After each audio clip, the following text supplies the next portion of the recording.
Alrighty. Which one of these am I going to use today? I think it's going to be this one. Seems to be the most versatile for me. Alright. Tonkenstein here. Project is currently stalled until I can get wigs or yarn. Surprisingly, I can't find purple yarn to do half of the hair.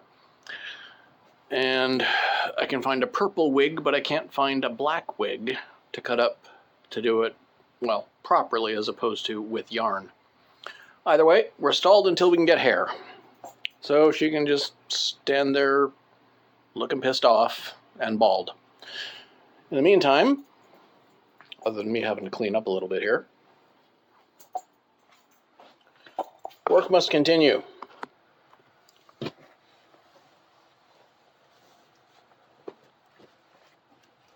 There's a pair of pants here. What needs knee repair on it? And that roll of fabric just went, or roll of string just went down the side of the table there. Okay, so you got to fix this rip in this knee. It's a pretty big one, but shouldn't be too difficult. Plan is, I'll open a seam across here, fold the leg out flat, and put a patch on the inside and stitch this closed. There's a little bit of stretch to the material, but nothing to make it particularly difficult to work with. So I'll lay that out, cut out the patch, and put it in place. Show you something here when you're cutting a seam.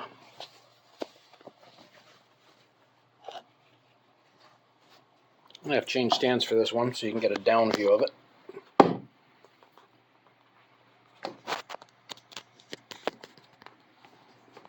So we can get this in the frickin' tripod. There we are. Okay, so when you're cutting a seam, stretch it this way, obviously. Take your pick in there, find a single stitch. There's one. So you can see that, there's one loop of thread over top of that hook. Once you cut that, a little more, you can see the opening. That's when you use the ball. That way, you're only cutting thread. You're not going to poke in and cut the fabric accidentally. That's what that's for. That's what a lot of people neglect to show you when they're trying to teach you how to do this stuff. So it opens up and it opens up and it opens up. And there is a serge on the inside, so that's going to be fun to cut too. But the first thing we need to get rid of is the actual stitch row.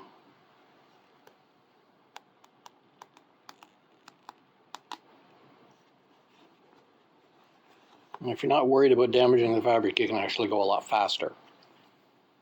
But you don't want to damage the fabric. Okay, I'll get that laid out and then I'll show you the next step. Get that patch serged, cut off and serged. It's just taken off of the sleeve of an old shirt, but don't fit nobody no more. So we laid it over top of the hole, giving plenty of room above and below it. What we're going to do is pin it in place. It's going to be stitched right along this seam.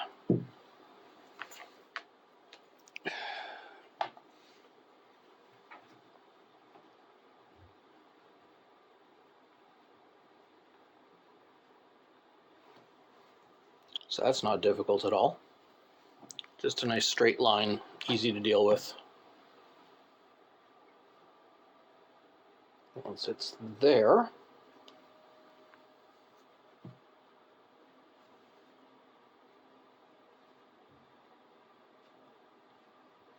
then we get to turn it over.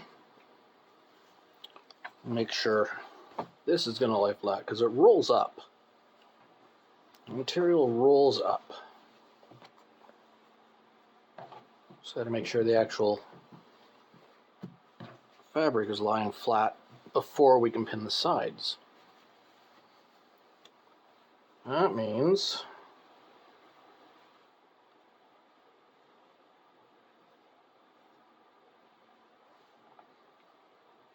pinning the fabric edges down to the patch to keep everything straight. The pins are going to be in all directions on this, on both sides. Not exactly an easy situation, but it is unfortunately necessary.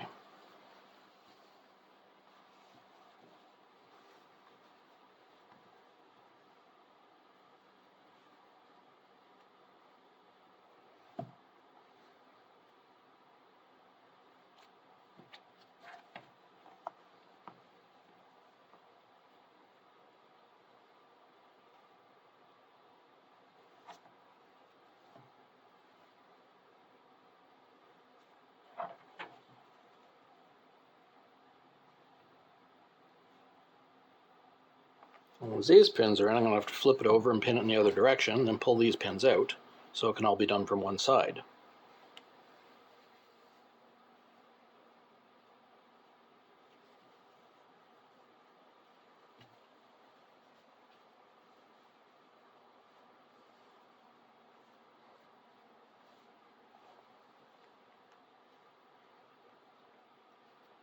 Usually don't need nearly as many pins as this, but in this case you do.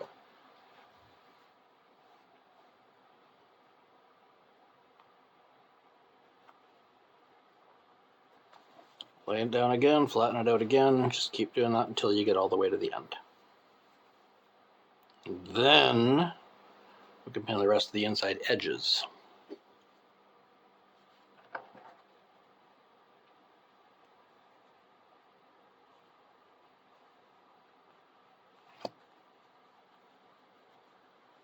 Not having a zigzag, not a lot I can do to flatten these against the patch once everything's pinned in place.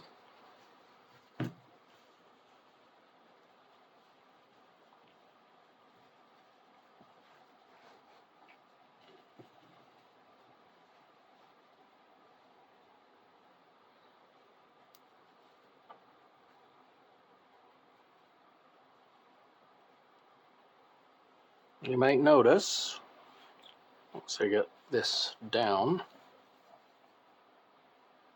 that a portion of the patch goes well beyond the edge of the seam, the edge of the fabric.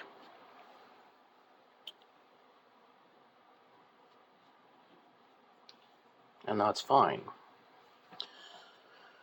because that seam is going to be serged out after the fact. After it's stitched, it's going to be turned inside out, and that's all going to be serged off and stitched in place with the serger. That one I don't need to pin. So now that that's down, flip it over again. I got to pin down the edges of the patch so that it can be stitched.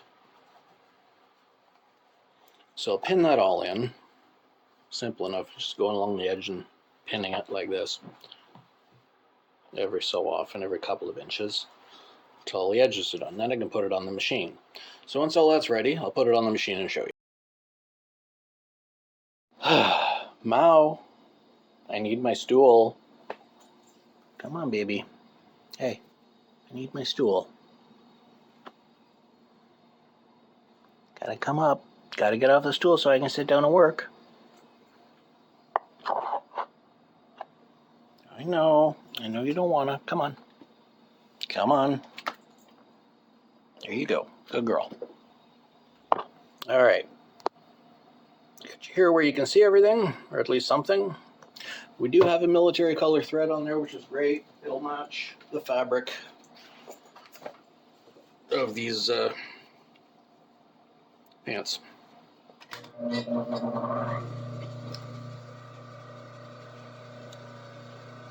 With everything stitched in place like this, I'm not worried about the stretch of the fabric here, although it is elastic. We'll do a back stitch.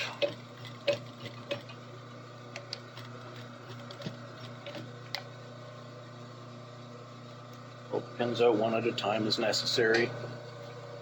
Pin cushion over here.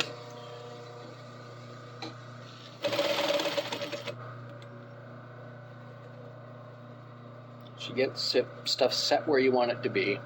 Hold it down with one finger. Keep everything together and you pull the pin. That's easy.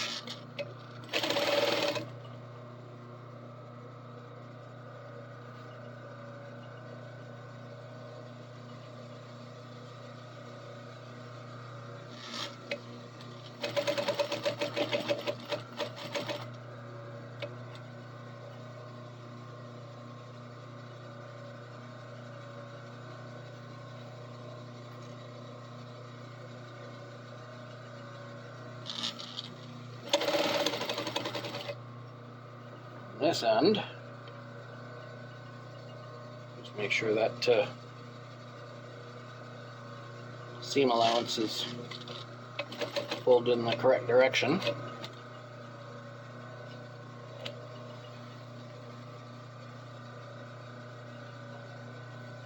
And that the other piece of fabric is pulled.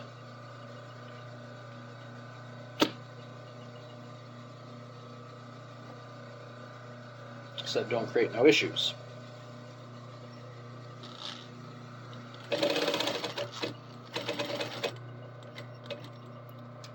This one's not a difficult process, and we can actually go over this last pin because it's set in it's not lying in the same direction as the stitch row, so we can actually go right over it and not worry.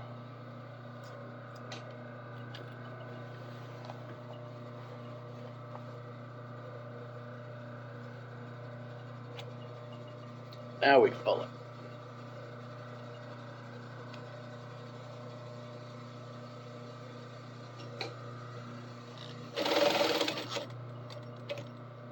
Also, with these pins being stuck in this way instead of on the other side, they were in the opposite direction for the direction to travel. You can get a lot closer to them before you have to pull them out.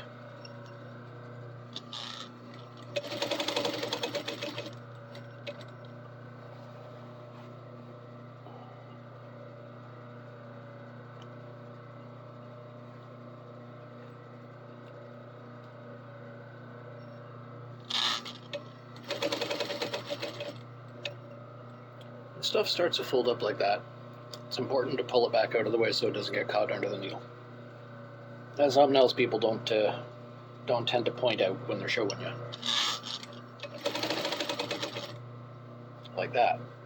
It's just something to keep track of and be aware of.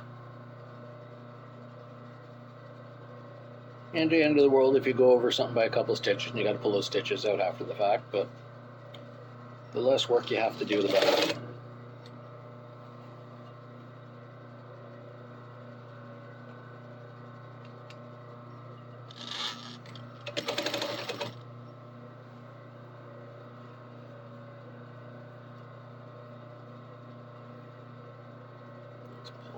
Let's pull this all flat to get this last little bit lined up.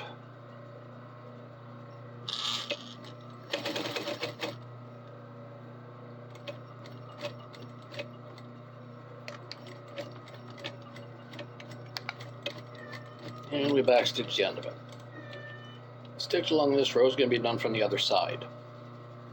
So I'll flip all that over and then show you. Okay, you can see where that edge is. You can see from how old this pair of pants is, the difference between where the stitch line for the seam is going to be and the edge of the fabric where the serge is going to be. So you want to go between those two. That's easy enough. And you know, if you start a couple inch or an inch or two early, you don't need to worry about back stitching it. So we'll start back here about inch and a half back. Hold my thread down there. There.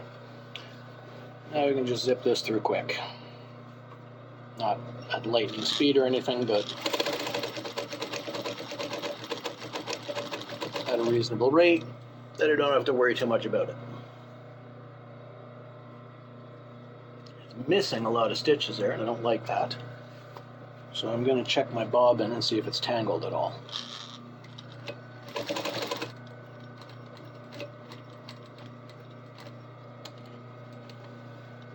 I think it may well be loosened up and tangled.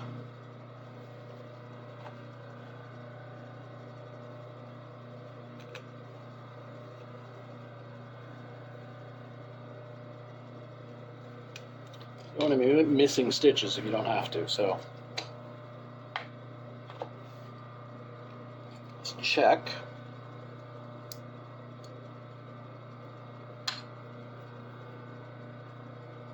It's not tangled up at all. That's good. Just make sure it's sitting correctly.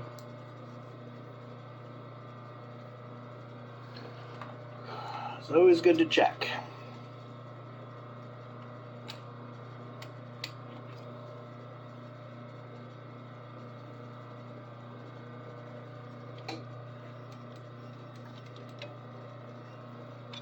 That back up through. Okay, now we can do the top.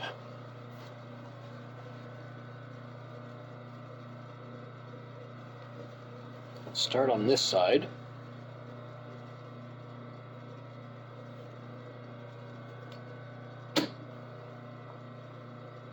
This being a slightly stretchy fabric, we're going to go at 1/4 inch, so this edge of the presser foot along this rip.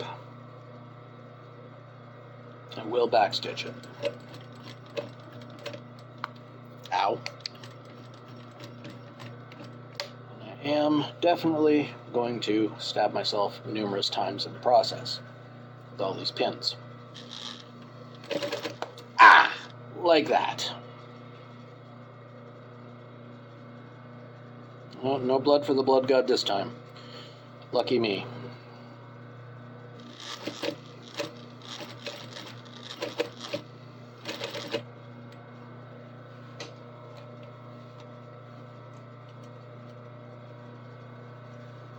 Tools have multiple purposes. I can pull out a pin without stabbing myself with another pin that way.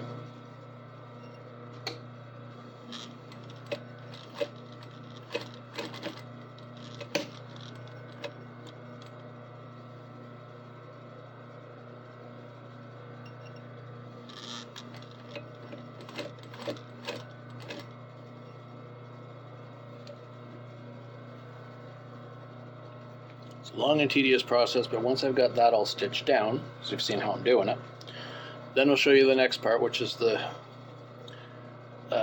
military answer to not having a zigzag stitch. Attached in.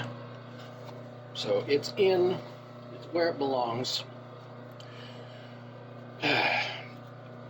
Now, when you buy Army surplus clothing, or when you acquire or find Army surplus stuff, you will often find a very strange stitch like this.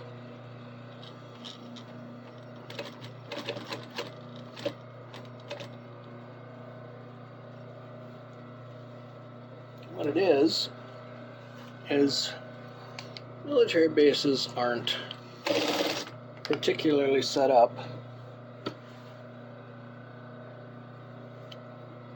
to be tailors. And in such, they do not necessarily have... What the fuck? I think my bobbin might have just broke. So anyway, they don't necessarily have... No, the bobbin didn't break. The stitch just ain't taken for some reason. Gee. I wonder what that's from. One stitch took out of a whole row.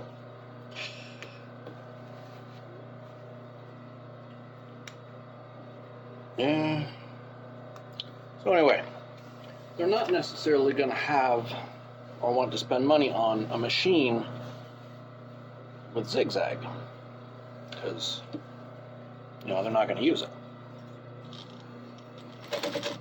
Not often other than in repair. Requisitioning new equipment is not an easy task in many or most instances in the military. So they're stuck with what they got. So rather than having the zigzag and being able to flatten a repair like this normally,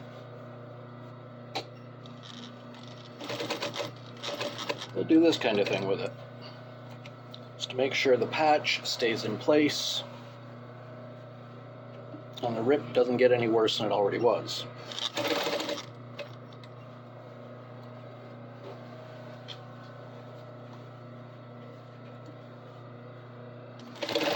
Surprisingly, actually works pretty damn well. And it don't look too bad neither, given the circumstances.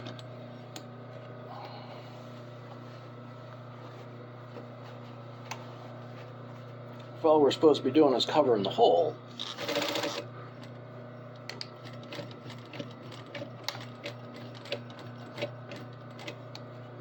that's what'll do it.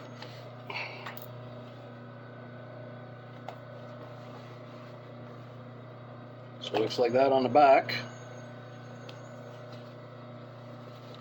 It looks like this on the front. It ain't great, but that back and forth passes actually flatten the material down and hold the patch better so it doesn't fray anymore. So I'll finish this up and then show you what the whole thing looks like when it's together. Well, you can see it there. Let's show you up close. See, there's going to be a stitch along the edge of the patch, and on the actual holes, they're going to be surrounded, boxed in, and then they're going to be lightning bolt back and forth like that. That is authentic military style repairs, at least here in Canada. Now these are in fact not military issue pants. These are not actual army pants. They are, however, reasonably good. But if you're looking for, if you happen across a piece that has been repaired at an army surplus, if you want to know whether it's authentic or not, a couple things to look for. The patch will always be the same color as the fabric. They'll all be the same green.